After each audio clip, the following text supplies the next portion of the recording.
Hola, muy buenas amigos de internet y amigas, que si no después se me quejan. Os habla Ignasi de aquí del canal de Spanish Libertarian y seguimos haciendo entrevistas porque soy un egoísta y principalmente me lo paso muy bien, pero más allá de eso, porque queremos dar voz a gente interesante, gente que da valor y gente con un gran intelecto, y estoy muy contento de tener aquí al filósofo intelectual, no sé cómo llamarte, Ernesto Castro. ¿Qué tal? ¿Cómo estás? Muy bien, aquí en mi retiro monástico en Vegas de Matute, Segovia, intentando terminar la tesis doctoral. Vale, mira, pues me gustaría plantear un poco esta entrevista. No sé si mucha gente de nuestra audiencia te conoce, así que vamos a ir pelando las capas de la cebolla y a ver hasta dónde llegamos. Quizás la primera pregunta, que es un poco ambigua, ¿no? Pero no sé, ¿quién eres? ¿Quién es Ernesto Castro? ¿Qué podemos saber de ti, de esa figura intelectual? A veces es difícil que uno mismo hable de uno mismo, pero es lo que hay. Pues en términos más objetivos, yo estudié filosofía en la Universidad Autónoma de Madrid, luego en la Universidad de Barcelona, Pompeu Fabra, hice un máster de filosofía analítica y desde hace aproximadamente 3 años doy clase en la Universidad Complutense de Madrid de asignaturas como estética, historia de la filosofía, filosofía de la mente y el curso que viene espero dar también un temario completo de historia y ontología del feminismo. Tengo aparte 2 libros publicados en solitario, en Un palo al agua, Ensayos de estética y Contra la posmodernidad. Un poco la pregunta sería de dónde te viene esta devoción por saber, por cultivarse intelectualmente y por esta pasión por el conocimiento, porque por lo que te he ido siguiendo, la verdad que, y aparte por la edad que tienes, me parece una figura súper importante. No sé de dónde viene, entiendo que es algo que te inculcaron tus padres o... Bueno, mis padres, que los dos son profesores de filosofía, no presionaron a ninguno de sus 3 hijos a estudiar la carrera. De hecho, mi madre me recomendó fervorosamente que estudiara ciencias. Y yo durante una época, a la gente que me escribía por mail preguntándome en qué universidad debía matricularse a la hora de cursar filosofía, solía recomendar que no se cursara esa carrera, sino que se eligiera una carrera principalmente de ciencias para tener un cierto fundamento científico para luego realizar, digamos, las investigaciones filosóficas si uno quiere realizarlas a partir de un cierto conocimiento positivo, para que la filosofía no sea simplemente el conocimiento del ser y la nada. Pues bien, bueno, yo esa visión del mundo también la he ido matizando, pero por abreviar, como ya he dicho, mis padres no empujaban a ninguno de sus hijos a estudiar filosofía, pero este aquí que tanto mi hermana estudió filosofía como yo y mi hermano, que es el único que no lo ha estudiado, estudió algo tan próximo como es Film Studies y Comparative Literature en el King's College. Así que, bueno, es una familia de filósofos, un poco extraña y neurótica, en la que yo empecé a interesarme por temas literarios, filosóficos hacia los 16 años. En realidad, antes de los 16 años no había leído prácticamente nada, salvo la saga Dragonlance, Harry Potter y los libros que obligan en el instituto. Y es a partir de esta fecha que yo me empecé a interesar, pues primero por la poesía romántica y por romántica, Mallarmé, Rilke, etcétera, y luego más adelante por la filosofía.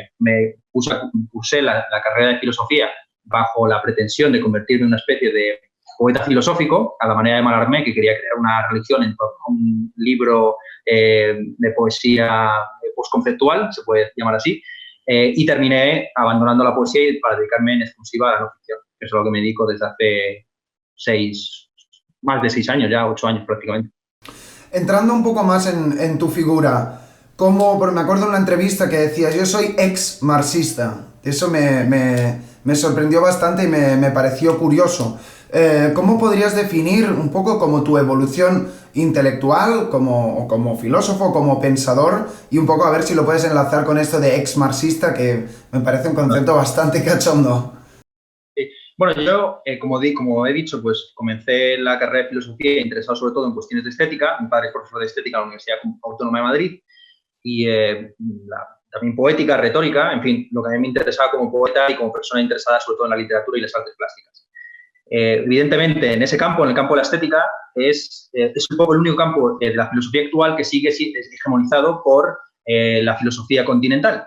y todas las ramas que emergen de esa filosofía, como es el caso del pensamiento postcolonial, el pensamiento postmoderno incluso, etcétera. Mientras que, por ejemplo, el campo de la filosofía de la ciencia o el campo de la epistemología o el campo incluso de la filosofía moral están más bien hegemonizadas por filósofos analíticos. Es una distinción quizás un poco arbitraria, está la de filósofos analíticos y filósofos continentales, pero por abreviar, se podría decir que la filosofía analítica es aquella que está más vinculada con las ciencias duras, mientras que la filosofía continental siempre ha tenido preocupaciones más existenciales, ¿no? De dónde venimos, a dónde vamos. Son dos tradiciones que se identifican un poco con la filosofía anglosajona y la filosofía francesa o alemana.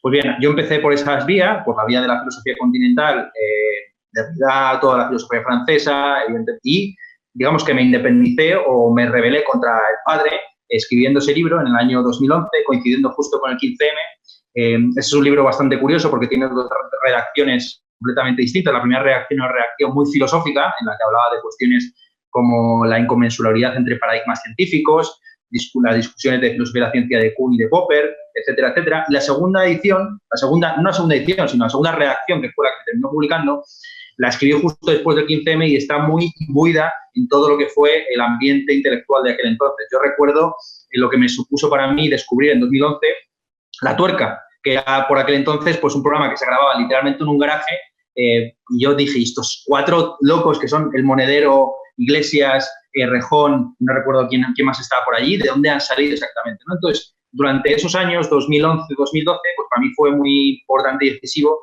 pues ese panorama intelectual de la izquierda lacaniana, Slavoj Žižek, Alain Badiou, compañía, que luego se han convertido en prácticamente hegemónicos con la aparición de ciertos partidos de izquierda radical, tanto en Europa como en otras latitudes, ¿no? Bien, hacia 2012 yo, digamos, me voy separando o alejando cada vez más del movimiento populista, izquierdista en España, y me aproximo a la llamada izquierda del marxismo analítico, entre otras cosas a través de cursar en la carrera del máster de filosofía analítica en Barcelona. Cuando ya vuelvo aquí a Madrid, en los años, por abreviar muy rápido, 2013-2014, hay una etapa en la que yo me dedico prácticamente a escribir sobre todo de crítica cultural, periodismo. Hay un momento en el que incluso estoy pensando en convertirme en periodista de investigación, escribir una biografía sobre uno de los personajes más interesantes seguramente de la transición en términos intelectuales, que es Alberto Cardín. Alberto Cardín es un antropólogo amigo de Federico Gimeno Santos, cuando Gimeno Santos era maoísta, y introductor de François Lyotard en España, plagiando el modelo de la revista Telquel de Julia Kristeva y compañía, Divan, la revista que tenían de psicoanálisis en Barcelona, siendo, insisto, Federico Gimeno Santos uno de los primeros psicoanalistas lacanianos en España. Pues bien, yo en esos años estoy más bien metido en eso, hasta que en el año 2015, intentando escribir esa biografía de Alberto Cardín, insisto, un antropólogo muy interesante, de derechas, que fue acosado por los primeros movimientos nacionalistas en Cataluña después de la transición, muerto de sida, considerado el padre intelectual o el abuelo intelectual de la teoría queer, ¿no? Una figura muy extraña que a mí me parecía que rompía muchos esquemas de lo que se considera tradicionalmente la división entre izquierda y derecha. Por abreviar, en 2015, investigando sobre Alberto Cardín, descubro a la figura de Gustavo Bueno, que había sido su maestro en Oviedo, en Asturias, básicamente, ¿no? Y es cuando se produce mi tercer giro, se podría decir, ¿no? Un primer giro sería el abandono de la posmodernidad, un segundo giro sería el intento de convertirme en periodista de investigación, biógrafo, etcétera, y este tercer giro sería finalmente el giro que me pone la senda de nuevo de la filosofía con el materialismo filosófico de Gustavo Bueno. Y en esa ando todavía a día de hoy. La tesis doctoral que estoy escribiendo, que también de alguna forma está cambiando mi punto de vista acerca de las cosas, es sobre el materialismo filosófico, sobre el realismo especulativo, que es una corriente filosófica interesante de los últimos 10 años que plantea un regreso a formas de concepción realistas después del giro lingüístico, la posmodernidad, etcétera, etcétera. Sé que es mucha información, quizás en muy poco tiempo, pero eso es lo que puede dar un poco un panorama de dónde he andado yo estos últimos años. La verdad que sí que ha sido bastante información, pero bueno, la intentaremos asimilar y a malas pues te vuelves a repetir el vídeo y te lo miras. Pero enlazándolo con lo último que te he dicho, decías, bueno, entonces soy ex-marxista. O sea, digamos, esta es la posición intelectual en la que estás ahora.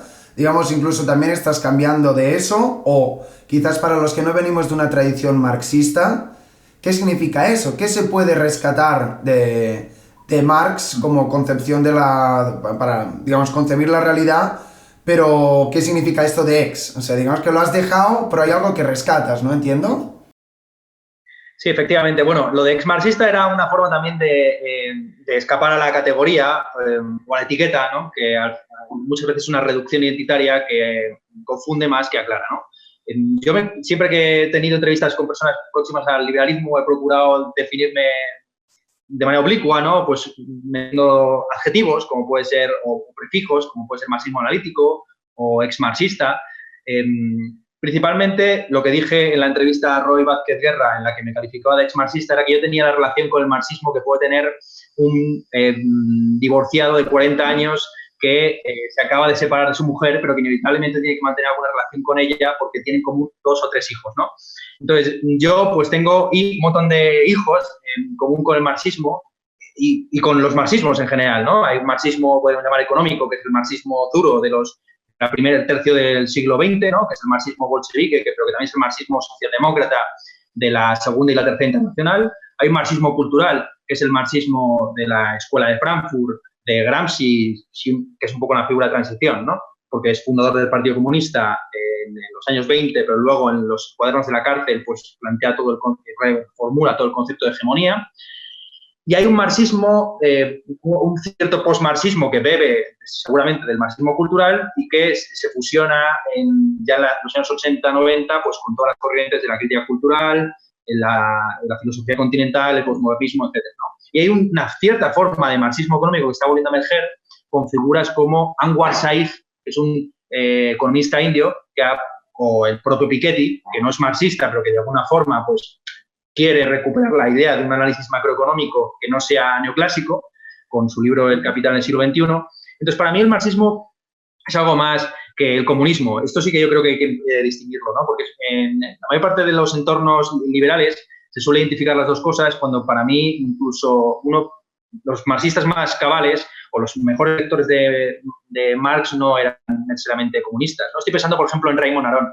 Raymond Aron, que es un liberal clásico francés, tiene unos textos sobre Marx maravillosos donde analiza pues, todas las paradojas de la teoría del valor-trabajo o del concepto de Estado en Marx, que no tiene nada que ver con el concepto de Estado totalitario. Es una ficción que se construyen principalmente los ex-marxistas, precisamente, ¿no? Una de las grandes tentaciones que tiene alguien que ha militado a la izquierda y que se ha desengañado o desencantado de ese ideario es empezar a tener una especie de fe del converso que se ve en figuras como Antonio Escorato o Federico Jiménez Los Santos, ¿no? Que en una época eran fervorosamente marxistas y ahora son fervorosamente antimarxistas, identifican a Marx pues, con Stalin, etc. Pues para mí Marx simplemente, o los marxismos en general, es una forma de aproximación holista y materialista a la realidad que tiene en cuenta hasta qué punto los factores económicos y sociales y materiales en última instancia inciden en la conciencia, en la filosofía, etcétera, etcétera. En España, 2 de los grandes filósofos de la segunda mitad del siglo XX eran marxistas, para bien o para mal. Manuel Sacristán, que es el introductor de la lógica formal en España, que se puede decir que no es ni de izquierdas ni de derechas, lógica formal, digo, y también uno de los que reformula el marxismo desde sus planteamientos productivistas, ¿no? Donde se busca pues, la solución de todas las contradicciones en una especie de estado final del comunismo en el que manará la miel y la leche de los cuernos de los unicornios, ¿no? Esa especie de cuerno de la abundancia que no se puede realizar en un mundo finito. Y cómo se produce esa transformación, digamos, del marxismo productivista y economicista a un marxismo, podemos llamarle ecofeminista, que es el marxismo en el que nos encontramos ahora mismo. Y por otro lado, el otro autor que a mí me influye mucho es precisamente Gustavo Bueno. Gustavo Bueno, al fin y al cabo, es un marxista viejo cuño, casi se puede decir simpatizante de la Unión Soviética, que tras la caída de la misma lo que hace es intentar replantear la necesidad del Estado-nación en un contexto post-bipolar. Entonces, resumidas cuentas, el marxismo, sobre todo, a mi juicio, como para un ex-marxista o para un no marxista, como soy yo en este caso, es sobre todo una cierta fidelidad a un análisis más materialista que idealista de la realidad. Hablando como ex marxista o no marxista que dices tú, y también has mencionado el liberalismo, sé que hará como un año así, pues tuviste tus debates con Rayo, también fuiste a Bailando con Lobos, diste una charla, digamos, en el campo contrario. Un poco háblame de eso, ¿cuál es la visión o los puentes que crees que se pueden tejer con la visión más liberal, individualista, vamos a llamarle, y quizás alguien que viene de otra escuela económica, o otra escuela de pensamiento, perdona? Un poco, no sé si te encontraste alguna sorpresa, decir, mira, pues estoy de acuerdo en muchas de las conclusiones que hemos llegado, o no sé, algún pensamiento de cómo ha sido esto de ir a jugar en el campo contrario, vamos a llamarle. Sí, vamos, ya he dicho que en la filosofía moral, la filosofía práctica, tanto en ética como en política, el modelo dominante en filosofía es la filosofía analítica, que dado su impronta anglosajona, pues tiene una cierta tendencia liberalizante muy fuerte, ¿no? Y así prácticamente todos los grandes filósofos morales o políticos del siglo XX se califican de liberales. Otra cosa es que su liberalismo sea un liberalismo a la Rawls, por ejemplo, ¿no? Que llegó a plantear incluso que en los esquemas de justicia distributiva que estaba planteando su primera justicia no se podrían realizar sino en un comunismo de pequeños propietarios, un poco a la idea del comunismo, bueno, comunismo es decir, ¿no? Del liberalismo jeffersoniano, ¿no? De la idea del Estado o la República de propietarios.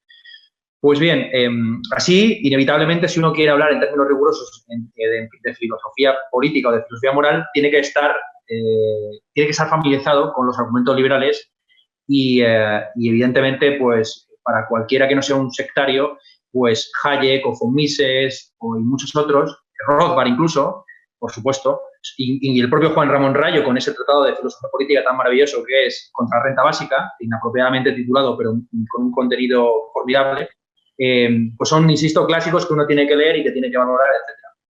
Entonces, hombre, yo creo que evidentemente en la izquierda hay una cierta concepción de la libertad que no es exactamente la misma que la del liberalismo, aunque se solapa hasta cierto punto.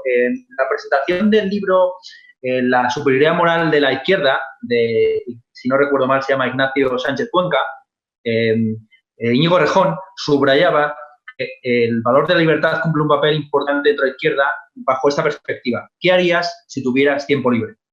¿No? El ideal, por así decir, comunista de una sociedad en la que el trabajo socialmente necesario haya sido sustituido por la maquinaria y en el que un individuo pueda dedicarse a lo que quiera desde la mañana, desde que se levanta hasta que se anochece, o incluso todas las reivindicaciones que han ido vinculadas a la lucha de clases, a la lucha desde abajo de clases, como es la disminución del horario laboral o la disminución de la edad de jubilación, van de la mano de la libertad entendida en un sentido positivo y no negativo, ¿no? La libertad no como libertad respecto de poderes con una cierta autoridad y potestad y ejercicio de la violencia, como pues el Estado, sino libertad para comprar, libertad para consumir, libertad para no morirte de hambre. Entonces, en ese juego, en la definición precisamente del concepto de libertad y de cuáles son las restricciones legítimas del concepto de libertad, yo creo que es donde pues liberales y marxistas pueden tener una discusión que no sea puramente dialéctica, sino que las dos partes puedan sacar algo en claro. Más o menos para terminar este bloque, vamos a llamarle político o así, me gustaría saber tu opinión, es una pregunta un poco genérica quizás, de un poco cómo es el futuro de España o de Europa a nivel de las ideas o incluso del mundo en general. A ver si me explico.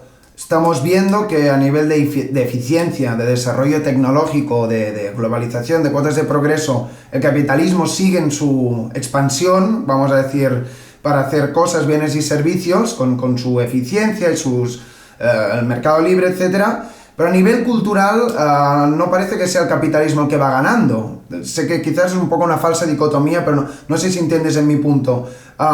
Si hablamos con las personas quizás de España, la mayoría por defecto, como decía el estudio ese del BBVA, la mayoría son anticapitalistas, pero parece que cuando vamos al Amazon o a la tienda Apple, eso ya no nos importa tanto y vamos a buscar lo más barato y eficiente. No sé si tienes algún pensamiento al respecto en estas dos ideas en contraposición, cuál ganará o quizás es que ambas van a tener que coexistir.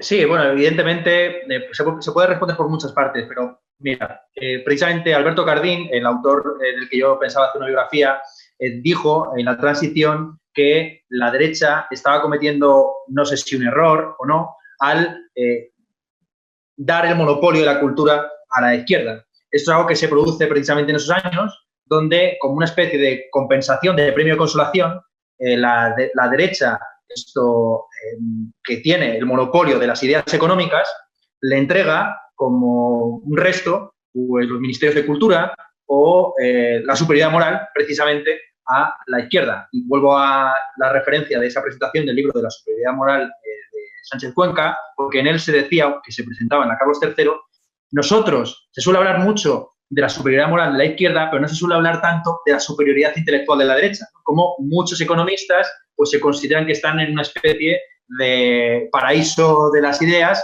donde todas las demás escuelas alternativas de pensamiento a la escuela neoclásica, incluida la escuela austríaca, pues son prácticamente pseudociencias. Bien, entonces, tu pregunta es, bueno, ¿cómo es posible que, habiéndose producido un triunfo militar con la caída de la Unión Soviética y económico del capitalismo, haya habido este gran receso en términos de ideas? Y yo diré una cosa, el capitalismo no tiene grandes monumentos. Uno va por las plazas y calles de la mayor parte de las ciudades de Europa y se encuentra estatuas, pues sí, a la fraternidad o a la libertad en un sentido muy abstracto, pero no existen estatuas al empresario del año, salvo que uno considere, como muchos interpretan, a los viejos héroes y aventureros del antiguo régimen, estoy pensando sobre todo en Bastos Bubeta, como emprendedores, Hernán Cortés como emprendedor del siglo XVI o lo que sea. Bien, yo creo, por responder rápidamente a tu pregunta, yo creo que evidentemente hay una hegemonía en los últimos, podemos llamar 30, 40 años, de las ideas de izquierda, más o menos sin ningún tipo de operatividad a la hora de construir alternativas de gobierno viables, pero en los últimos años sí que es cierto que se está viendo una cierta contrarrevolución con figuras de lo que se haya venido llamando pues la dark web o la alt-right. Los nombres han ido cambiando, pero las ideas más o menos se han ido perfilando.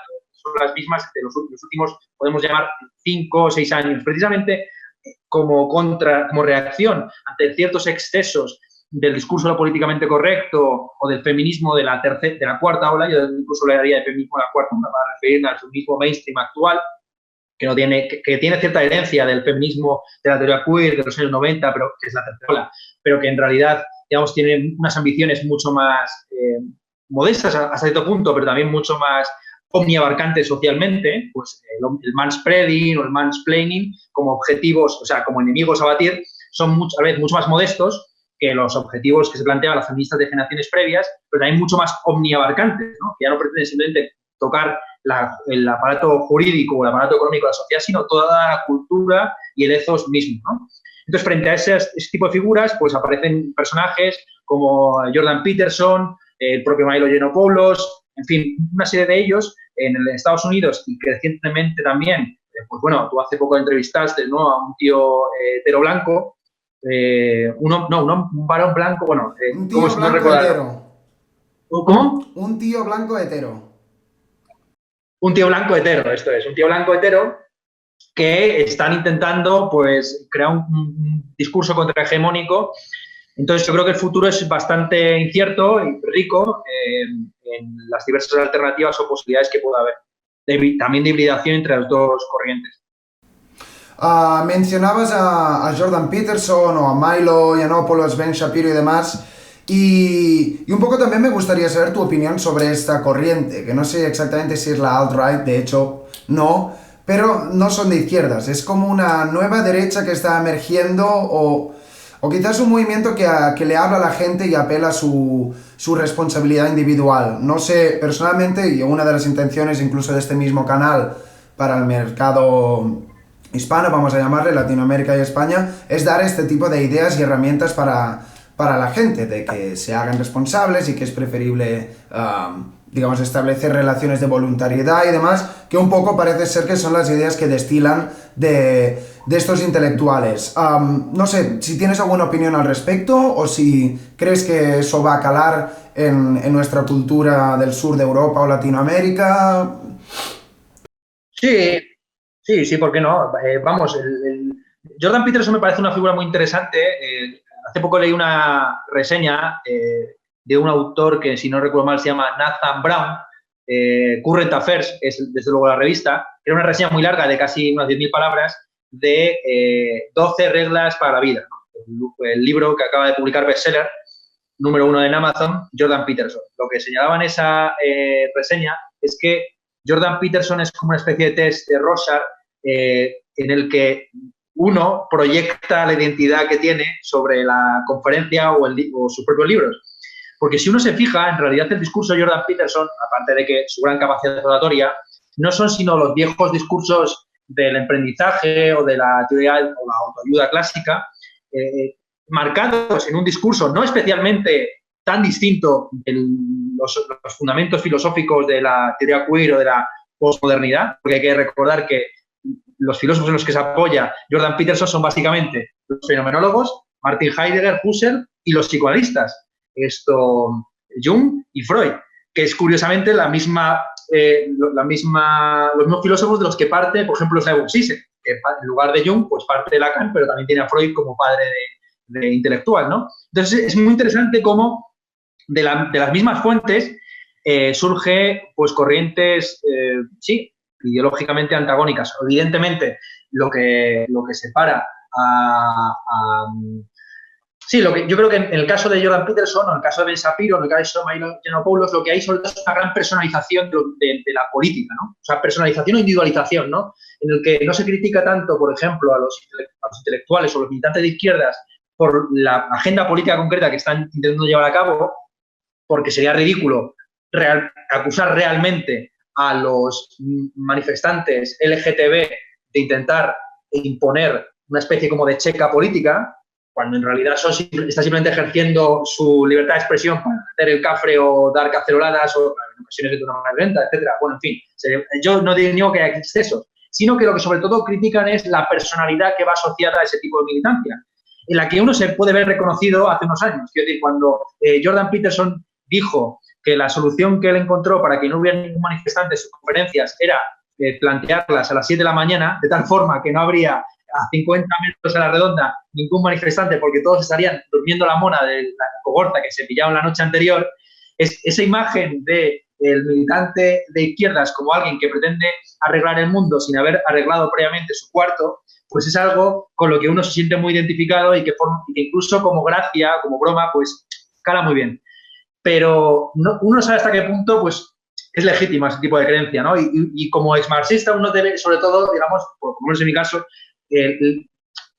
evitar caer en esa tentación, ¿no? En la tentación de que los que quedaron, los que todavía siguen luchando por esos ideales, pues es que son unos vagos, o son unos resentidos, o son unos envidiosos. Es una vieja crítica de derechas que se centra más en las personas concretas que llevan a cabo una agenda que en la agenda concreta.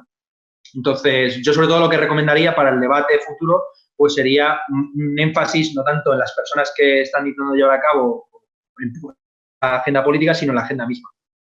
Si te parece, me gustaría preguntarte sobre ti un poco, porque sé que estás también desconectado de las redes sociales, pero lo que estás diciendo es muy interesante y antes de pasar a ese bloque te haría una última pregunta al respecto, que es un poco... a mí, por ejemplo, me gusta mucho un canal que se llama The Rubin Report, no sé si te suena. Así como...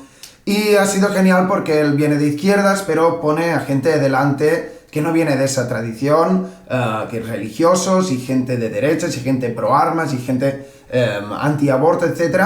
Y parece que hay como, personalmente me gratifica, ¿no? Que hay como una serie de temas en común en lo que sí están de acuerdo, incluso el mero hecho de discutir educada y abiertamente. Parece que está creando como un entorno nuevo que sorprendentemente como si nunca se hubiera hecho. Quizás tampoco no es una pregunta o es una reflexión, pero digamos, ¿crees que desde opiniones confrontadas, digamos, o pro Jordan Peterson o anti-neomarxistas, postmarxistas, me da igual, deberíamos escucharnos más. Estamos dándonos la espalda intelectualmente desde las filosofías políticas y morales. Sí, sí, pero también te digo que el acuerdo o el consenso se puede alcanzar muy rápido. Quiero decir, si marxistas y cristianos llegaron a un cierto pacto, que incluso se ve a día de hoy, ¿no?, con el Papa Francisco y Evo Morales llevándole la cruz y el martillo junto con la cruz al propio Papa, si esta confluencia fue posible en los años 60, después de que la idea clásica dentro del movimiento obrero era que la única iglesia que ilumina es la iglesia que arde, que esto era algo clásico de pues, todas las revueltas campesinas y obreras en España durante el primer tercio de siglo, por no hablar de la revolución bolchevique, ¿no?, donde se llegó a hacer un juicio contra Dios y se dictaminó la pena de muerte por incomparecencia, administrándose tal pena de muerte por la vía de una salva de disparos contra el cielo. Este es uno de los juicios más delirantes que se ha hecho seguramente en toda la historia de la humanidad. O el propio Estado de Albania, que se proclamó como el primer Estado ateo, o la propia idea del marxismo-leninismo como una especie de religión secular. O sea, si fue posible la superación de este antagonismo, que era el antagonismo crucial, ¿no?, la idea que tenían los marxistas de la religión como el opio del pueblo, y a día de hoy parece que uno no puede ser de izquierdas sin reivindicar pues, las tradiciones religiosas, no solamente occidentales, cristianas y judías, sino también islámicas, ¿no?, y el respeto a cualquier tradición religiosa siempre y cuando no pretende justificarse racionalmente, que esta es la clave del fideísmo contemporáneo. Es decir, que ya nadie apela a los argumentos a favor de la existencia de Dios, sino que simplemente basta con que uno diga que es una religión aquello que está enarbolando para que tenga una carta de legitimidad. Pues bien, si esto fue posible, ¿cómo no va a ser posible la aproximación entre el pensamiento liberal y el pensamiento, vamos a llamarle, socialista en general, cuando los dos parten de un mismo, yo creo, tronco común, que es la Revolución Francesa, o por hablar en términos generales, las revoluciones atlánticas, ¿no?, la Revolución Gloriosa británica, donde estaban los levelers junto con los liberales, o los que luego se llaman posteriormente liberales, la Revolución estadounidense, pero también las revoluciones que dieron nacimiento a las repúblicas latinoamericanas.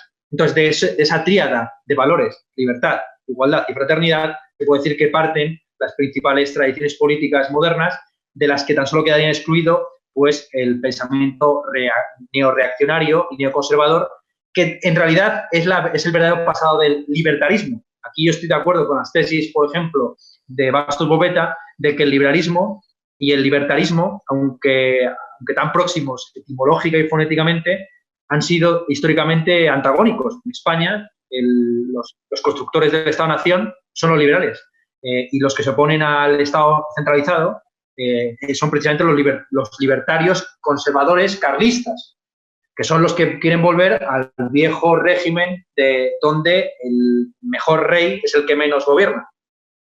Entonces, bueno, es un poco...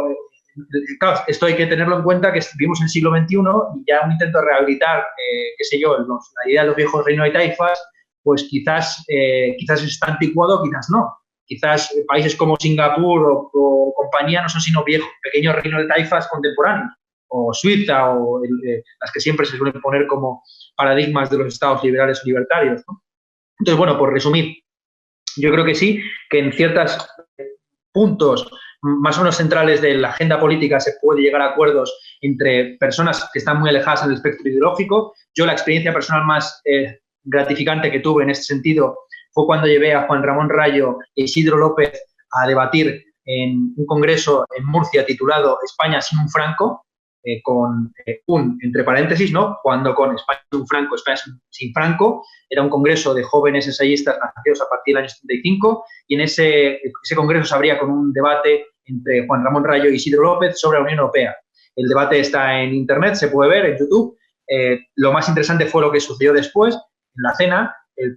Lo que yo llamo los Rayivers, los seguidores de Juan Ramón Rayo y los seguidores también de Isidro López, que no tienen nombre, llegaron al acuerdo que el mejor de los mundos posibles sería uno en el que el Estado tuviera muy poco poder y la mayor parte de la economía fuera gestionada por empresas de tamaño medio-pequeño en régimen de cooperativa. Unos entendían las cooperativas como una especie de comunismo comunismo a pequeña escala, y los otros la entendían como una propiedad privada expandida. Con lo cual, digamos, con diversas palabras llegaban a la misma conclusión.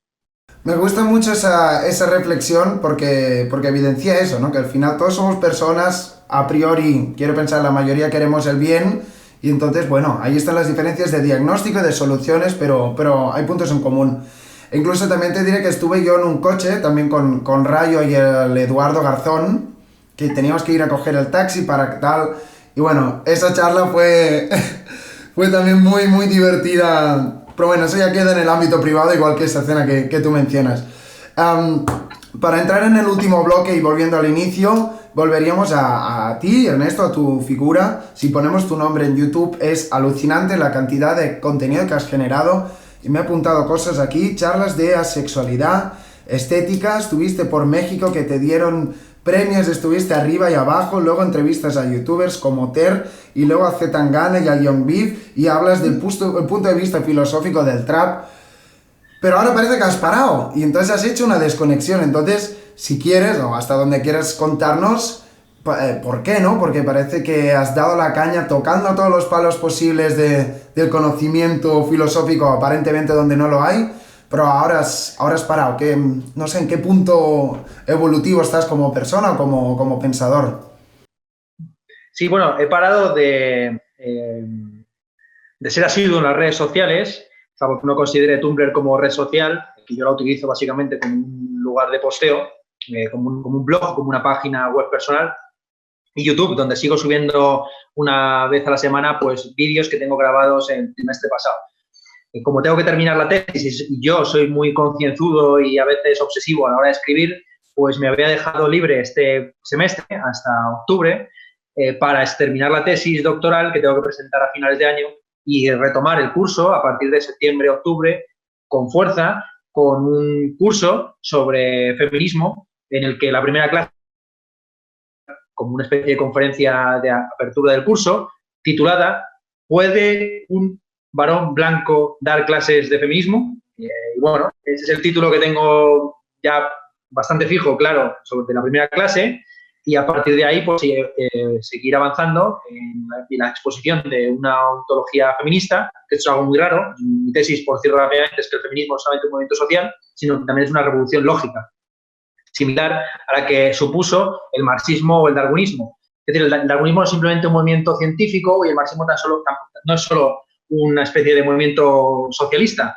sino que transformaron completamente el concepto de clase, que es un concepto no solamente social, sino lógico, y el concepto de género, o en el caso del feminismo, o en el caso del darwinismo, el de especie. Es un concepto no solamente biológico, sino también lógico y ontológico, ¿no? Entonces, para mí, el feminismo, una ontología feminista, sería una ontología que replanteara radicalmente conceptos pues, como el de familia o el de género, que trascienden el ámbito social. Entonces, eso es un poco lo que tengo en mente, todavía tengo que trabajarlo bastante para este curso. Por lo demás, ya digo que el objetivo principal ahora mismo es intentar terminar la tesis doctoral sobre el realismo especulativo, que es lo que más me está llevando tiempo. Bueno, te puedo decir que parece muy interesante. Ya vamos a concertar una entrevista, un debate a tres, quizás con el chico de un tío blanco hetero, que también lo veo muy metido en el tema, pero no sé si desde tu punto de vista, pero también puede ser interesante. No sé si has leído también a Steven Pinker, que él habla de la evolución y del declive de la violencia, y también pone como el feminismo como un movimiento muy importante para, digamos, la emancipación humana. No sé, lo traigo a colación, no sé si, digamos, tus tesis están alineadas con él en este aspecto.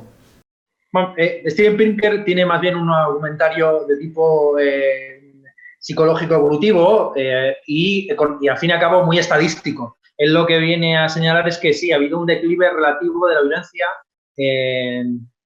a lo largo de la historia, pero esto en realidad es simplemente un efecto estadístico por el aumento de la población. El siglo, en términos absolutos, más violento de los que tenemos contabilidad forma el siglo XX, con millones y millones de muertos por diversas ideologías, conflictos, guerras, etcétera. Otra cosa es que, claro, cuando aumenta la población, pues los muertos en la Primera Guerra Mundial no representan ni un 1% de la población mundial. Mientras que en una guerra entre dos tribus, donde podían morir 50 o 60 personas, pues podían llegar a representar hasta el 70% de la población de la tribu relativa, ¿no? Entonces, claro, ha habido, eso es cierto, lo ve muy bien Steven Pinker, un declive relativo de la violencia, estadístico, pero no un declive, yo creo, absoluto de la violencia. Es más, ciertas estrategias militares, sobre todo hasta finales de los años 80, primaban que las bajas civiles sobre las bajas militares. Así, los conflictos como el de Corea o el de Vietnam, la mayor parte de las bajas, bueno, aparte de que se tiraron más bombas que en toda la Segunda Guerra Mundial, en ambas guerras, las bajas fueron principalmente del lado de los civiles. Y, en fin, y por entrar ya simplemente en un punto más menor, el declive de la violencia no bélica, sino civil, desde los años 90 en adelante, tiene mucho que ver, y esto creo que también no sé si lo analiza Pinker o no, con la píldora del aborto. Y aquí entra ya quizás la cuestión del feminismo. Es precisamente, no es para nada arbitrario que justo aproximadamente 15 años después de que se aceptara como legal la píldora del aborto, hubiera un declive masivo de la violencia callejera y civil, y la hipótesis que muchos manejan es que en la medida en que muchos hijos no deseados no llegaban a nacer, no se convirtieron los pandilleros y violentos quinceañeros que luego estaban destinados a ser hijos de madres solteras, el típico perfil, ¿no?, de la delincuencia callejera en Estados Unidos, que es el perfil que ha ido drásticamente bajando desde los años 90 en adelante. Y yo creo que, pero sobre todo con un corte muy, muy claro hacia el año 92, si no recuerdo mal, ¿no? Y ese corte solo se explica precisamente por los 15 años antes de la aprobación de la píldora. Entonces, sí, bueno, las tesis de Pinker no son las que iba a manejar, pero sí que me parece muy interesante si es un autor indispensable para pensar el presente. Bueno, Ernesto, vemos que tú tienes 28 años, ¿no? Bueno, 27, sí, cumplo 28. No llegas a 30 años, pero podemos ver que puedes hacer casi un tratado de cada tema que conoces.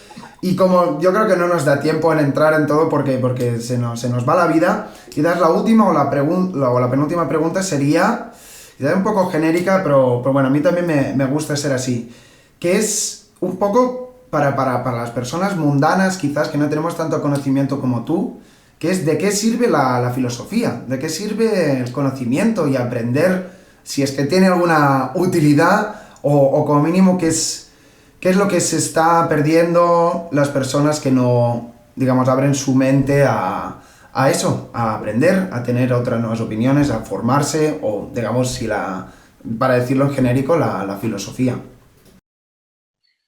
Pues estoy tentado a decir que nada, que en realidad la filosofía está muy sobrevalorada y que tampoco se pierde nada en ella. Sí, creo que voy a quedarme con esa respuesta. Es decir, que es una respuesta que nos hacen tan a menudo que a un matemático no le preguntan, bueno, ¿qué nos perdemos los que no estudiamos las ecuaciones fuchsianas o la topología algebraica? Pues seguramente os perdéis muchísimo, pero digamos, eso forma parte de los secretos del iniciado, ¿no? Entonces, yo, precisamente, como invitación a la filosofía, pues prefiero decir que no vale para nada y guardarme los secretos y los vicios que ofrece esta disciplina para mí mismo. Lo siento, pero soy así de egoísta. Bueno, me parece muy correcto y muy legítimo. Pero entonces la pregunta contraria quizás sería, ¿cuál es la parte negativa de ser un intelectual? Te digo esto porque me acuerdo en una entrevista que te hicieron en Bailando con Lobos, que llevabais ya 3 horas hablando y decías, bueno, y estamos aquí hablando de Gramsci, la batalla de las ideas, el marxismo cultural, la escuela de Frankfurt, pero miras el Instagram y ves a Dan Blitzerian en su yate rodeado de mujeres y con billetes de 500. Entonces entendí como, ostras, o sea, uno puede tener una vocación intelectual, pero también tiene que tener costes sociales o cerebrales, ¿no? El hecho de estar tan vinculado con el conocimiento. Sí, vamos, sin lugar a dudas. Uno tiene que sacrificar y responsabilizarse de las decisiones que uno toma vital y profesionalmente. En ese sentido, pues hombre, la filosofía y cualquier profesión que uno se tome en serio, pues conlleva evidentemente costes. Mucha gente tiene ya asumida hasta tal punto la ética del ascetismo, que ya no lo considera como un coste, sino como una especie de beneficio adicional. Pero bueno, es una cierta forma autoengaño, ¿no? Claro, hay discursos como el de Jordan Peterson, pues vuelven a mostrar las viejas verdades del barquero, ¿no? De que si las sociedades a lo largo de cientos de miles de años se han asentado sobre la base del matrimonio, la carrera profesional especializada, etcétera, es porque hay algo que, digamos, hay una cierta ventaja adaptativa en ello frente a vidas solitarias, profesionalmente que están en una especie de vaivén donde uno no se termina nunca de definir, en el que terminas al final convirtiéndote en un personaje de 40 años que sigue jugando los videojuegos en el sótano de tu madre, en fin, ¿no? Figuras estereotipadas pero no menos reales, ¿no? En las que todos nos hemos sentido identificados en algún momento de nuestra vida, ¿no? O quizás una vez a la semana incluso. Entonces, bueno, todo tiene costes, evidentemente, en la vida. Esto es lo que yo diría. Bueno, Ernesto, por mi parte ya lo tendría. La verdad que ahora me pondré a editar este vídeo y me lo volveré a mirar porque hemos tocado muchos temas y muy variados y bueno, espero haber podido también dar valor a la audiencia y siempre aportando nuevos puntos de vista que tú lo has hecho sin duda. Antes de despedirme o despedirnos, dinos, no sé, dónde te podemos encontrar online si alguien quiere seguir tirando del hilo. Pues me podéis encontrar con una búsqueda en Google directamente de Ernesto Castro o en Ernesto Castro ernestocastro.tumblr.com, si no recuerdo mal, que es mi Tumblr, o en YouTube, buscando directamente Ernesto Castro se encuentra fácilmente. Bueno, igualmente en el link de este mismo vídeo pues lo voy a publicar. Pues, cómo no, gracias por tu tiempo, gracias por tu espacio de conocimiento y hasta la próxima, Ernesto. Un placer. Chao, hasta pronto.